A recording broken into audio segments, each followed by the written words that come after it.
Hoje nós conversamos com o Roberto Requião, ele é o nosso convidado e aceitou muito prontamente o nosso convite para essa entrevista.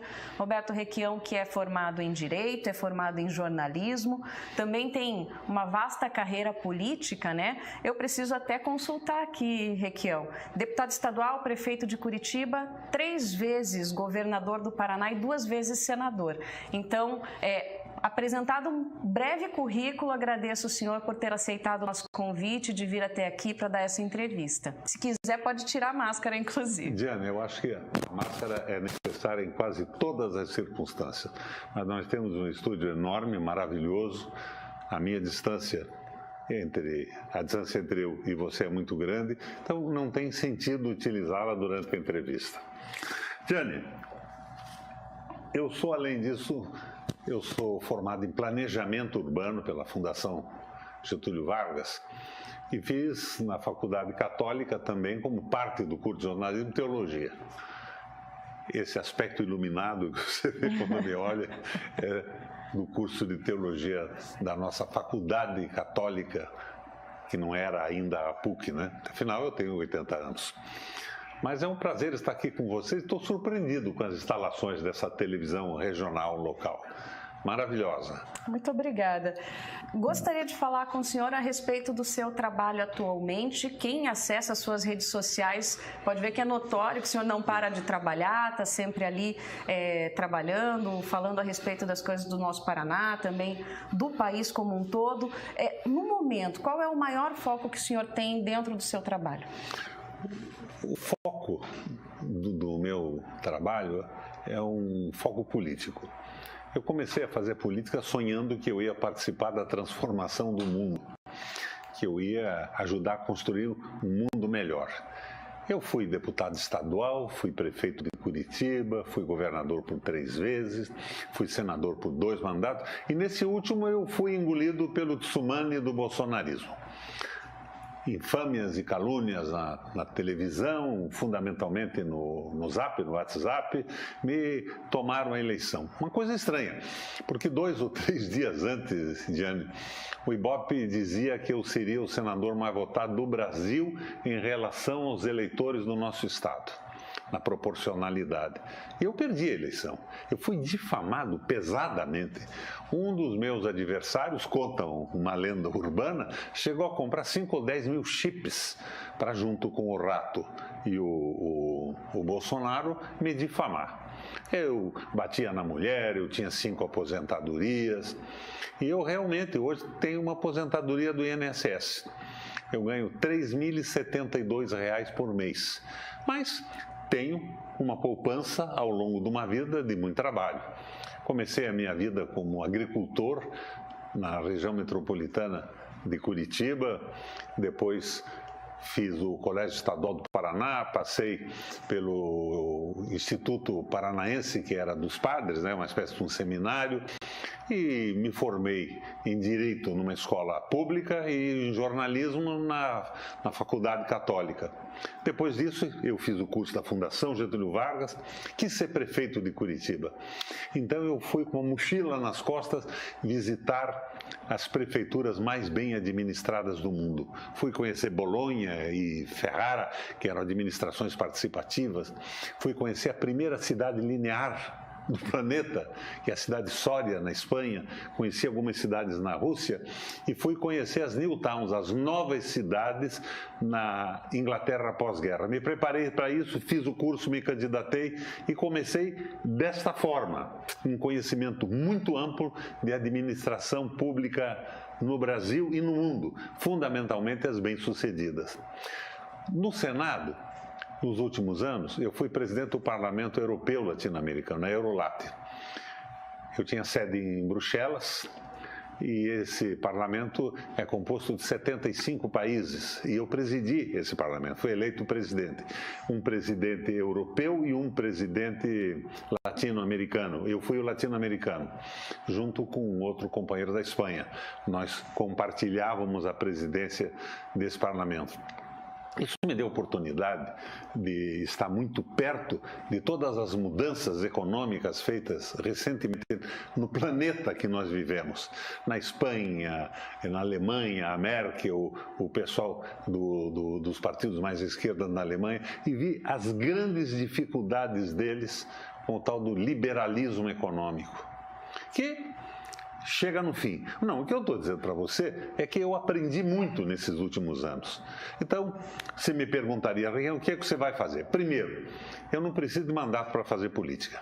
Eu sou na internet, 4 blogs por dia, 4 lives por dia, em média, conversando, dando opiniões, fazendo críticas e tentando indicar o caminho para um movimento nacionalista, democrático e popular, que eu acho que seria necessário agora, acima dos partidos políticos. Nós precisávamos ter um governo provisório que restabelecesse a democracia, a soberania, que revalorizasse o trabalho que foi transformado numa ferramenta do capital financeiro, sem respeito algum pelas pessoas, e que abrisse um espaço de democratização da mídia para a gente poder conversar mais sobre o Brasil. Um candidato único, uma proposta única, nesse momento dessa crise tremenda que nós estamos vivendo. E, na sua opinião, qual seria o caminho para fazer isso, senador? O caminho é o que eu estou fazendo com você aqui, discutindo isso a cada momento, conversando com os partidos, fazendo crítica dos programas partidários, porque o tal do neoliberalismo faliu completamente. Vocês vejam, nos Estados Unidos, que é o país do liberalismo econômico, liberalismo sempre para os outros, né? Para eles não. Mas agora o Biden resolveu, por exemplo, dizer abertamente na televisão que os trabalhadores devem se sindicalizar, porque todas as conquistas dos trabalhadores pela melhoria de vida e melhores condições de trabalho surgiram através da luta sindical. E ele está fazendo investimentos brutais do Estado na economia, como já fez os Estados Unidos lá atrás no novo pacto, no New Deal, com Franklin Delano Roosevelt. Dinheiro público, construindo estradas, construindo portos públicos, investindo na educação, na energia. E, fundamentalmente, fazendo com que o dinheiro público, o recurso público, movimentasse a economia americana, dando empregos e valorizando o trabalho. E, como eu disse antes, recomendando a todo mundo que se sindicalize. O que é que você vê aqui no Brasil? A PEC do fim do mundo, acabando com investimento em educação, em saúde, em infraestrutura. Portos privatizados. Os Estados Unidos não tem nenhum porto privatizado. Os portos servem à economia do país. Um porto privado serve para quê? Para alguns interesses comerciais. O porto público, ele serve ao desenvolvimento do país. Pequenas e médias empresas têm as portas abertas. Agora você veja, está se estabelecendo um monopólio. São grupos econômicos que são donos de quase todos os navios, tomam conta dos portos e fazem os seus negócios. Você lembra, no meu governo, eu abri o Porto de Paranaguá para carga múltipla, não era mais só um porto graneleiro. Coloquei os silos públicos à disposição dos pequenos produtores e exportadores para saírem das mãos dos grandes grupos que dominavam a importação e a exportação de tudo. Eu lembro, Diane, que eu, em um determinado momento, notei que nós estávamos comprando produtos fertilizantes da Venezuela. Mas daí eu achei caro demais. Eles iam para Miami e de Miami vinham para o Brasil porque os acordos internacionais impediam que nós comprássemos da Venezuela. Eu abri berços do nosso porto para vir diretamente da Venezuela e oferecer fertilizantes a um preço baixo aos nossos agricultores. Então, eu acho que isso tudo é muito fácil de entender e nós estamos num caminho errado. A privatização do Porto de Paranaguá é um escândalo. Ele deixa de servir aos interesses de Paranaguá e do Paraná e do Brasil, e passa a servir a interesses de alguns comerciantes, empresários e grupos que querem um lucro independente da situação do nosso país. Erros simplesmente brutais aconteceram nos últimos anos. A nossa Sanepar está praticamente privatizada. E você sabe que quando o investidor, seja de Pequim, da Inglaterra, da França, de Dubai, compra uma ação da Sanepar, Ele não sabe nem onde fica a Sanepar. Ele não tem ideia de onde fica o Paraná. Mal sabe que existe um país chamado Brasil. Ele compra a estação para quê? Para ter dividendos maiores possíveis. E como é que você consegue dividendo numa empresa pública monopolista que você quer ter em concorrência? Diminui o investimento, aumenta a tarifa. Então, nós estamos vendo empresas como Copel, Sanepar e, a nível nacional, Eletrosul, Vale do Rio Doce, a serviço do lucro de outras pessoas e sem nenhuma preocupação com o Brasil. É um caminho rigorosamente errado, mas eu fico na linha do Papa Francisco. O capital pode ser muito bom para abrir uma fábrica, dar emprego e bom salário para o pessoal, levantar um nível tecnológico, mas não pode comandar o mundo. O mundo tem que viver em função da felicidade das pessoas e da paz universal. Então, a posição que eu tomo hoje, depois de ter sido governador 3 vezes, senador 2 vezes, é esta posição do Papa Francisco. Uma belíssima posição. Senador, gostaria de saber a sua opinião a respeito do governo federal sobre o governo Bolsonaro, então, por favor. Eu faço uma crítica disso tudo de uma forma um pouco mais ampla e não sectária. Em 1980, os milicos mandavam no Brasil. Nós estávamos sob o comando do golpe militar. E eu na rua brigando contra aquilo, menino ainda, estudante universitário.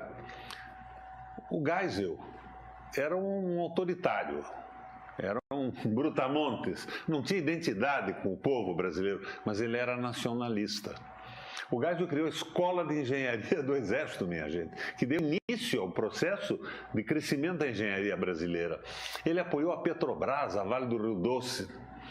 Mas depois de 80, em 80, nós produzimos industrialmente mais que os tigres asiáticos. Nós produzimos mais que a Tailândia, que a Malásia, que a Coreia do Sul e que a China, industrialmente.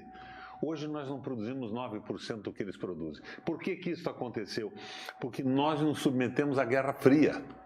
Nós passamos a não desenvolver alguns setores da nossa economia por estarmos subordinados aos interesses geopolíticos norte-americanos.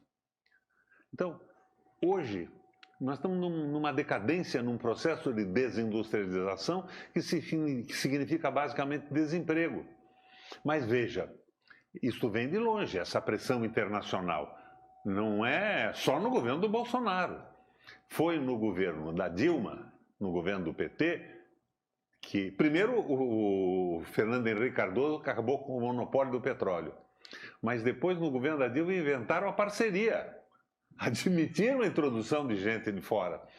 E depois, num projeto do José Serra, que nós lutamos para derrubar no Senado, que o governo apoiou, era Dilma a presidente, estabeleceram o fim do acordo da partilha.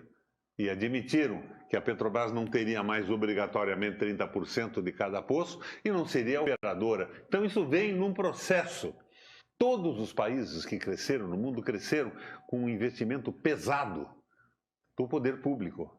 O New Deal, o novo pacto do Franklin Delano Roosevelt nos Estados Unidos, foi isso. O novo pacto começou, por exemplo, com uma ideia do Henry Ford para o Roosevelt. O Henry Ford sugeriu ao Roosevelt que, para melhorar a economia que estava em recessão, que estava quebrada, ele devia tomar 2 medidas. Quais eram? Em primeiro lugar, aumentar o salário dos trabalhadores e diminuir a carga horária, as duas coisas por lei. Mais gente trabalhando, mais salário, a economia podia girar com mais facilidade. Isso aconteceu lá. Aqui o que nós estamos fazendo? Nós estamos aumentando a carga horária e diminuindo o salário. É uma loucura. Como é que você pode imaginar que a nossa economia vai crescer com o povo sem salário, sem poder de compra? Um pequeno empresário vai produzir para vender para quem? Não, nós estamos num processo que quer nos subordinar à condição de uma grande fazenda, produzindo produtos de base agrícola e minérios, com um povo semi-escravizado e com salários miseráveis. Portanto, a preço baixo lá para fora. Então você dizia, você está se colocando, Requião, contra os Estados Unidos? Não, estou me colocando a favor do Brasil. Porque o que os Estados Unidos espera da gente com a escravização do povo e a precarização do trabalho, através de salários miseráveis e cargas horárias pesadas, a China quer a mesma coisa, a Rússia quer a mesma coisa. Nós temos que ter um projeto de desenvolvimento, respeitar o projeto deles. Por exemplo, a China tem 1,5 bilhão de habitantes. Ela quer matéria-prima barata. Então ela vai tentar conseguir, para a melhoria da qualidade de vida do seu povo, o preço mínimo que ela puder obter, independente do sofrimento do trabalhador brasileiro. Nós temos que ter o nosso projeto, porque daí nós temos que ser respeitados por eles também. Então, falta esse projeto nacional. Então, eu acredito que, nesse momento, um projeto único, nacionalista, democrático e popular, com uma candidatura única, seria o sucesso do Brasil. Depois disso, restabelecido o direito de comunicação, você veja, já estamos batendo um papo aqui, na televisão de vocês. Nossa audiência será mínima, comparada com a audiência do Jornal Nacional daqui a pouco. O Jornal Nacional vai falar com 25 milhões de pessoas e dizer que tudo o que eu estou dizendo para vocês aqui está errado, porque eles defendem os banqueiros, o capital financeiro, não defendem nem o capital produtivo que existia no mundo. Hoje é o capital financeiro, o capital que não produz um botão da tua camisa, não produz a peça de uma máquina, não produz um bem útil, vive do seu próprio giro. E nós temos que superar esta fase, que não é só nossa, é planetária. É a globalização da exploração absoluta do mundo e das pessoas pelo capital financeiro.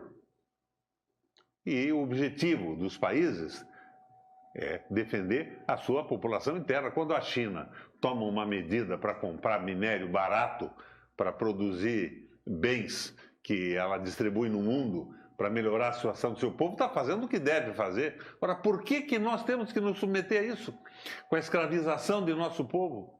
Por que um porto como Paranaguá tem que se subordinar a interesses privados, sacrificando os trabalhadores e operando em favor de grupos econômicos globalizados que são donos dos navios e são donos do comércio de uma forma abrangente e quase total? Quando, na verdade, o porto deve servir, como servem os portos norte-americanos, ao desenvolvimento do país, da sua própria economia, para a colocação no mundo da sua indústria, para a compra de bens necessários ao desenvolvimento e à geração de emprego brasileiros, paranaenses. Mas tudo isso está acontecendo ao contrário. Eu joguei pesado aqui. Peguei o porto e consegui transformar num porto de carga múltipla, multiplicar várias vezes o movimento, mas eu saí e virou de novo a bagunça.